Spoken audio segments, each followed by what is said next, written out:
বুলবুল ভাই, একটু আপনার কাছে জানতে চাই। আমরা দেখলাম জামায়াতও কিন্তু খুব বেশি ইতিবাচক আমরা দেখলাম যে প্রতিক্রিয়া দেখাননি। আপনাদের দলের যিনি মুখপাত্র কিংবা সেক্রেটারি জেনারেল তিনি বলেছেন যে আমরা দেখলাম যে এটি একটি দলকে খুশি করবার জন্য একই দিনে নির্বাচন এবং গণভোট এই দুটি বিষয়ের সুপারিশ রাখা হয়েছে।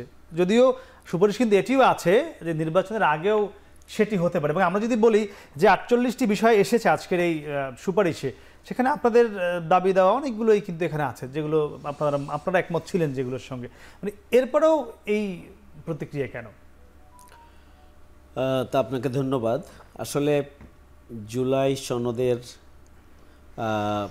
যে আইনগত ভিত্তি এ ব্যাপারে আমরা বাংলাদেশ জামাত ইসলামীর পক্ষ থেকে সবসময় আমরা বলে আসছি এবং আমরা বর্তমান সময়ে কথাবার্তা যতটুকুই থাকুক, কিন্তু আমি দুদু ভাইয়ের মতোই বলতে চাই যে শেষ পর্যন্ত জুলাই সনদের একটা আইনগত ভিত্তির উদ্যোগ, মানে একটা আদেশ যেটাকে ঐক্যমত্য কমিশন এটা প্লেস করতে পেরেছে।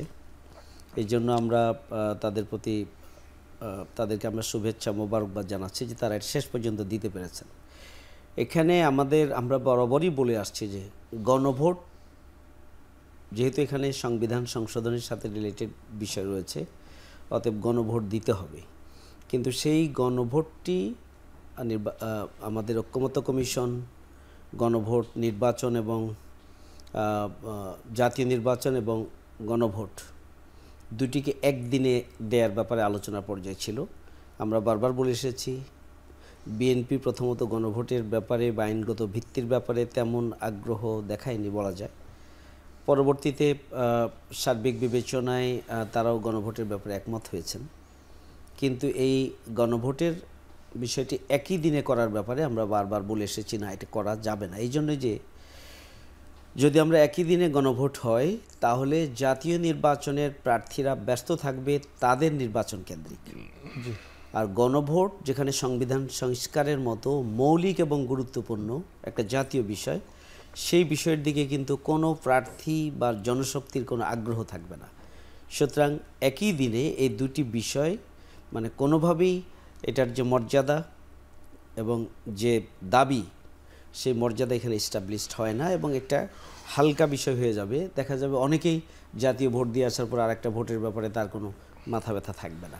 এই জন্য এক নম্বর কারণ যে একই দিনে এটি করা যাবে না। আমরা আলাদাভাবে আমরা দাবি করেছি যে নভেম্বর মাসের মধ্যেই গণভোট দিতে হবে এবং এই যে জুলাই সনদের আইনি ভিত্তি হবে, সাংবিধানিক ভিত্তি হবে, এই জুলাই সনদ নিয়েই পরবর্তী নির্বাচনী কার্যক্রম পরিচালনা করতে হবে। দেখেন, দ্বিতীয় কথা হচ্ছে, যদি একই দিনে ভোট হয় তাহলে এখানে ঐক্যমত্য কমিশনের সাথে অলমোস্ট সবাই একমত হয়েছেন যে উচ্চকক্ষে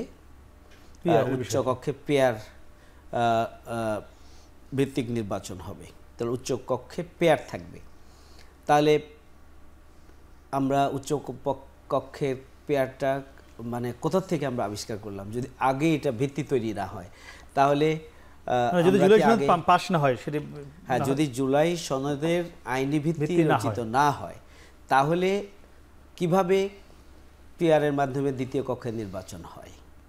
আচ্ছা, এটা তো হইতে পারে না। কারণ তাহলে কি আগে নির্বাচনটার মানে প্রক্রিয়া ওখানে লেখা আছে, নির্বাচনের দিন জাতীয় সংসদ নির্বাচন এবং জুলাই সনদের গণভোট একই দিনে হলো, তাহলে ওই একই দিনের পরে যে সংসদটা হবে বা উচ্চকক্ষ, সেই উচ্চকক্ষ তাহলে কোন আইনের ভিত্তিতে হবে? আচ্ছা, এখন যদি জুলাই সনদের বিষয়টি গণভোটের মাধ্যমে সংবিধান সংস্কারের কার্যক্রমটা আগে সম্পন্ন হয়ে যায়, তাহলে জনগণের তো এটা চিন্তার, বুঝার এবং পরবর্তী পদক্ষেপ গ্রহণ করার ক্ষেত্রে জনগণের মতামত বা সম্মতি, ভোট, জাতীয় নির্বাচনে এটার প্রভাব, বহু কিছু বিষয় এটার সাথে নির্ভর করছে। আমরা এই জন্যই গণভোট আগে চাই এবং এটি নভেম্বর মাসের মধ্যেই গণভোট দেওয়ার জন্য আমরা সরকারকে বলে আসছি, ঐক্যমত্য কমিশনের কাছে আমরা